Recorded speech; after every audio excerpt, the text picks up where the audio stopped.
Hey BookTube, it's Fee, and today I have the tea. Today on Twitter, there were a lot of authors getting mad at booktubers for making videos like the worst books I've ever read 2020. We're going to go into how this controversy came about, some reactions from writers and reviewers on Twitter, and then go into the ethics of reviewing books on the internet and why this issue isn't going away. I am doing this from the perspective of someone who reviews books on YouTube, or someone who's in the BookTube community. I've been reviewing books for about 2 years now, and I have a lot to say about it. I've also been looking up things about the business side of YouTube and also trying to learn more about the publishing industry as I go along. And while I'm no means an expert, hopefully I'll be able to explain some things and make this issue more clear to y'all. I welcome polite discourse in the comment section down below, but please don't turn it into a dumpster fire. It's December, and the worst books of 2020 is a trending topic right now. If you look at your favorite keyword research tool, content about this topic is very, very popular. That means that BookTube creators who want to get their channels out there are probably going to consider making a video about their least favorite reads. But for every action, there is an equal-ish and opposite reaction. This is social media, not science after all. Authors are pushing back and saying that these videos are rude and unprofessional. A major spark of this debate, if not the spark of this debate, is How to Train Your Gavin's video titled "The Most Disappointing and Absolute Worst Books I Read in 2020. This is a scathing video, tearing at the flaws of some very popular 2020 reads that got a ton of hype over the last couple months. Gavin describes everything that bothered him about each of these books in great detail, and speaks like he's thought very carefully about why he doesn't enjoy these books. His commentary is critical, but not toxic. As someone who used to play League of Legends and often forgets that not reading the comment section is self-care, I know what toxic looks like, and his video isn't it. Of course, there are some people who don't like this trend. One author, Sharon Bairden, said, "I think it would be hurtful to be included in such a list. Like, imagine being on the list of the most disappointing bloggers of the year. So I think it's not the reviews that are the issue, it's just the list."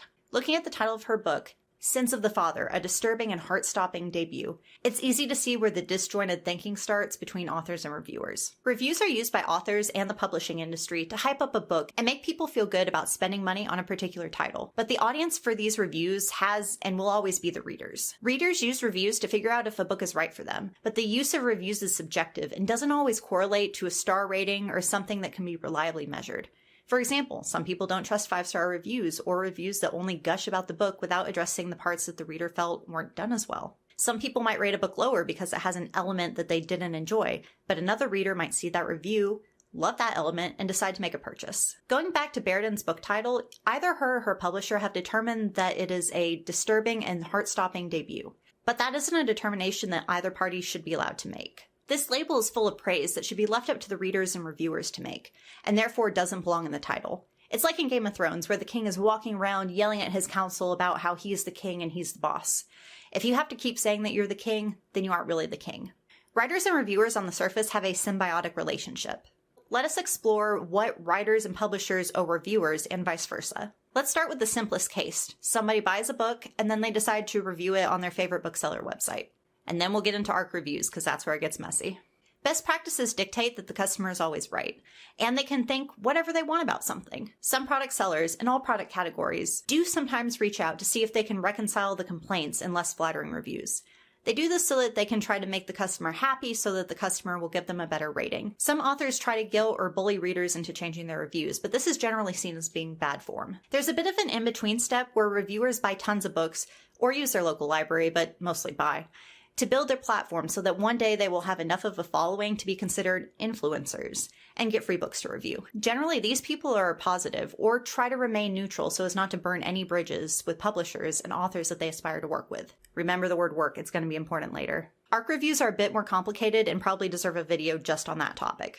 ARCs are advanced reader copies that are usually uncorrected proofs of a book for readers and reviewers to check out for glaring errors, anything that might create controversy on social media, and also to read and write reviews about. Reviewers, myself included, get excited to receive ARCs because everybody loves free stuff, and receiving ARCs makes you feel like you're part of the publishing industry, even though your day job is 99% of the time something else. Most ARCs are sent out as ebooks because printing and shipping physical copies is very expensive. But if you do get a physical copy, it's really taboo to sell them. It's not actually illegal in the United States, even though they say it is, but I digress. And most physical ARCs are also printed with something like "not for resale" or "do not buy" on the cover. This is an entire topic on its own, but it's important to bring up here because it helps demonstrate the expectations that writers and their publishers have for reviewers. Reviewers are expected to spend their time reading, reviewing, publicizing their review of a book, and do all that work in exchange for an ARC. Best practices say that this book review should be honest, but most reviewers feel obligated to at least be positive in their review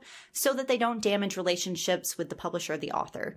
We're going to talk more about this later, but for now, let's just consider how much work the reviewer does in exchange for the ARC.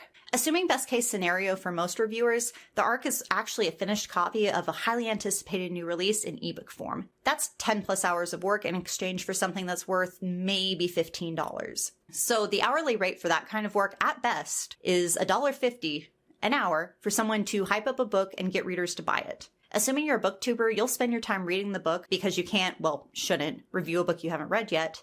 That should get a video all on its own. Creating your video, posting your video to sites like Amazon and Goodreads. You probably also want to hype your review video on social media. After all, your following is why you were given the ARC in the first place. So that adds even more time to the project. Since you can't sell the ARC, the only compensation you get is through ad revenue and merch, if your channel's big enough to have that. So for the vast majority of reviewers, it is expected that you review and publicize a book, which is actual work, for less than $1.50 an hour. This leads to questions about, why should someone pay you for doing something that's a hobby?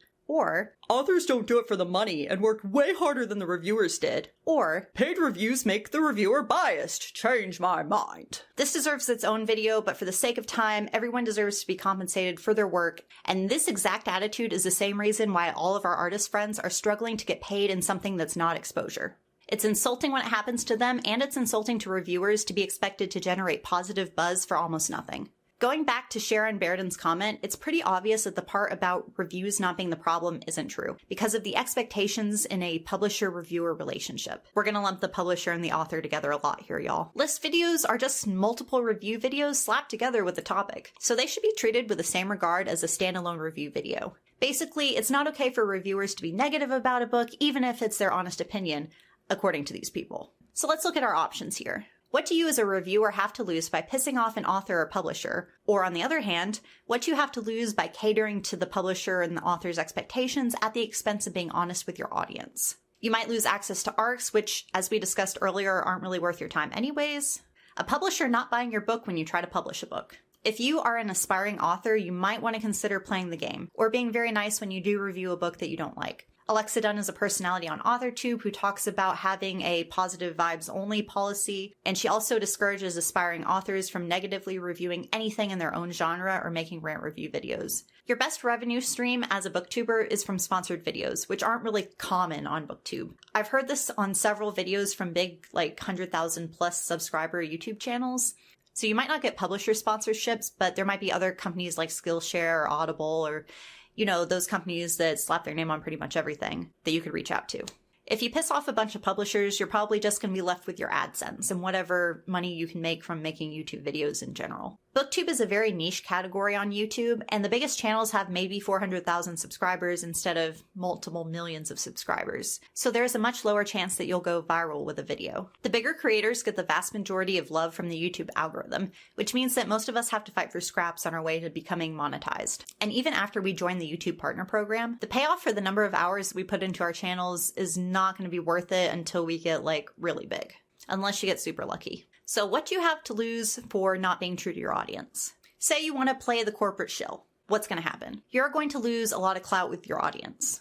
A lot of people do not watch the bigger booktubers who say very generic positive things about books. Making a video where you gush and give everything 5 stars just makes it look like you're faking it.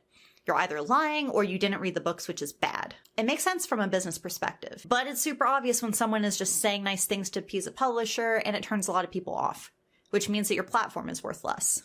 So given all this information, the debate surrounding How to Train Your Gavin's Worcester 2020 video is surface level tea that distracts from the larger issue at hand, which is the issue of author/publisher entitlement and them getting mad when their culture of exploiting reviewers for free advertising doesn't support their cause. It's like the Karens came to town on BookTube. But before we go, I'd like to show you another author Karen, Marissa Noel77 on Twitter, who has offended the people swear and criticize in negative reviews.